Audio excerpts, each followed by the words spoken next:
So give and take is a concept of improvisation that we teach pretty early on in your improv education, and it relates to the focus on stage. So if an improviser is talking on stage or doing a specific activity that has the audience's attention, they have the focus, and they might give that focus to somebody else, or someone can take it from them. And we teach give a focus very early on, and it's pretty much the first thing we teach when you come through the door with warm-up games. So for example, Zip Zap Zop. It is a giving a focus game because I say zip and give focus to somebody else, they say zap and that person says zop, and then you repeat that process. It's just a passing game where we're giving focus back and forth to everybody. And we like to, emphasize give a focus because it's a way for improvisers to spread the responsibility of the scene amongst all cast members and not make anyone feel left out as well. Giving is a good thing in life, but there's also take a focus, which is pretty important. So let's start with just the word take, which is a word that can kind of have a negative vibe attached to it because people think of it as, well, oh, someone's taking from somebody, like stealing almost. And they refer to it more so as taking the spotlight away from someone else because that's what it is. It's the focus that's being taken away. And thus the audience's attention is on the person who just took the focus.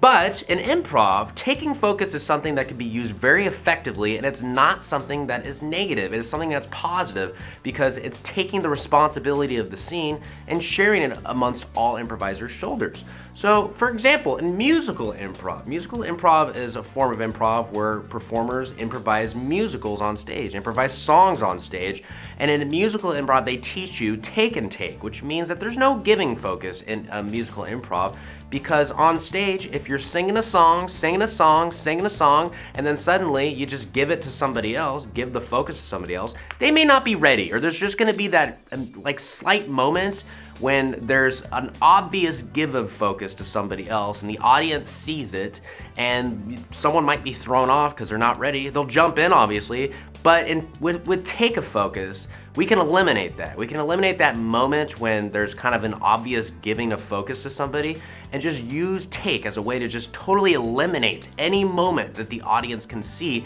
and it just looks a lot more seamless. And again, it emulates a scripted performance on stage. So taking focus, when done seamlessly, can create a more solid improv scene that doesn't show its kind of wrinkles on stage. It actually looks like it's scripted. Give and take is essential to improv careers because it establishes order on stage. If we told a group of improvisers, like 10 people, to get on stage and do a group scene together, it would be chaotic. Everybody would be talking over each other. The person upstairs maybe who has a spotlight and they're trying to shine on the person who has the focus wouldn't know where to go. It would be like, ugh! So if we have a give and take, then at that point we can establish that order that we need, especially with a big cast, like a group of 10 people. It seems crazy, but I've seen a bunch of improv scenes with 10 people that are really amazing because of a give and take of focus. And again, we're all supporting actors on stage, so give and take is a way to transfer focus amongst everybody, so everybody has responsibility within the scene. And there's a lot of cool ways to practice give and take. One very cool one is just one person. You can do it with a group of people or just even in pairs. Would be telling a story, a made-up story that doesn't exist. So once upon a time there was a knight named Gerald, and he had a sword made of fire, and he was gonna go slay the dragon. And at some point as I'm telling the story, my partner might tap me on the shoulder and continue exactly where I left off, and at that point they're taking the focus.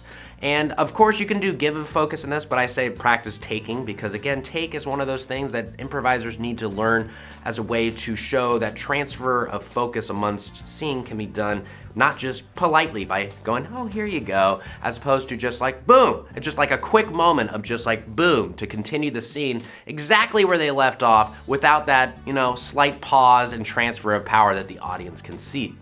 And ladies and gentlemen, that concludes my episode of MUT Tips for the week. Thank you so much. Once again, my name's Sean Taylor. If you enjoyed the video, feel free to like it, comment with maybe something you would like addressed in the future, share the video, subscribe on YouTube, all that fun stuff. Thank you so much, everybody. I'll see you next week with another episode of MUT Tips, baby. Bye.